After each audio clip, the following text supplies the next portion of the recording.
కోపాన్ని కంట్రోల్ చేసుకునేది ఎలా? హరే కృష్ణ. అసలు కోపం అనేది సరైనదా కాదా మొదట అది తెలుసుకోవాలి. కోపం అనేది సరైనది ఎప్పుడైతే మీ కోపము మీ నియంత్రణలో ఉంటుందో ఆ కోపము సరైనది. ఎప్పుడైతే మీ కోపం మీ నియంత్రణలో లేదో, మీరు కంట్రోల్ చేయలేకుండా మీరు ఎప్పుడైతే కోపాన్ని ప్రదర్శిస్తారో ఆ కోపము తప్పుడు కోపము, అది రాంగ్. కృష్ణుడు చెప్తున్నాడు, ధ్యాయతే విషయాన్ పుంసః సంగస్తేషు పజాయతే సంగాత్ సంజాయతే కామః కామ క్రోధో విజాయతే.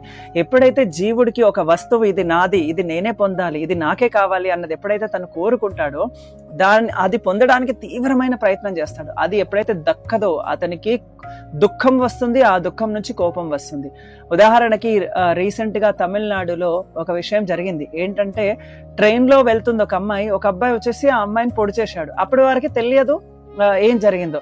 అమ్మాయి చనిపోయింది. తర్వాత ఆ అబ్బాయి ఎక్కడికి పరిగెత్తాలో అర్థం అవ్వట్లేదు. కానీ పోలీసు వాళ్ళు పట్టుకొని అడిగాడు, ఎందుకు నువ్వు చంపావంటే, నేను అమ్మాయిని ఇష్టపడ్డాను, కానీ ఎంత ఇష్టపడ్డానంటే అసలు ఆమెకు ఎప్పుడు కూడా ఏ కష్టం జరగకూడదు అన్న ఎప్పుడు నేను ప్రార్థించేవాడిని భగవంతుణ్ణి.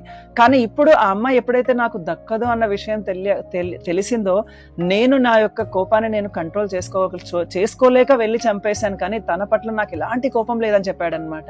అంటే చూడండి, యాక్చువల్గా తను చేసింది నేరమే, తనకు ఉరిశిక్ష వేయాలి, తప్పు లేదు. కానీ తను ఆ యొక్క క్షణము కొద్దిగా ఆలోచించి అసలు నేను ఏం చేయాలనుకుంటున్నా, అసలు నేను ఏం చేస్తున్నా అన్న తనకు గాని తెలుసున్నట్లయితే ఆ కోపము సరైనది. తనకిప్పుడు ఏం చేస్తున్నాడో తనకు తెలియలేదు కాబట్టి ఆ కోపము నిజమైన కోపము. కాబట్టి ఇలాంటి కోపాన్ని మనము ఎలా నియంత్రించుకోవాలి అంటే, ఒకటి, హరే కృష్ణ మహామంత్రము మనం శాస్త్రంలో చెప్తున్నారనమాట.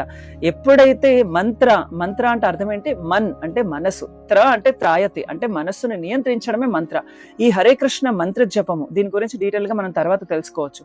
మంత్ర జపం ద్వారా ఎప్పుడైతే మన మనస్సును నియంత్రిస్తే కోపం కూడా కంట్రోల్ అవుతుంది.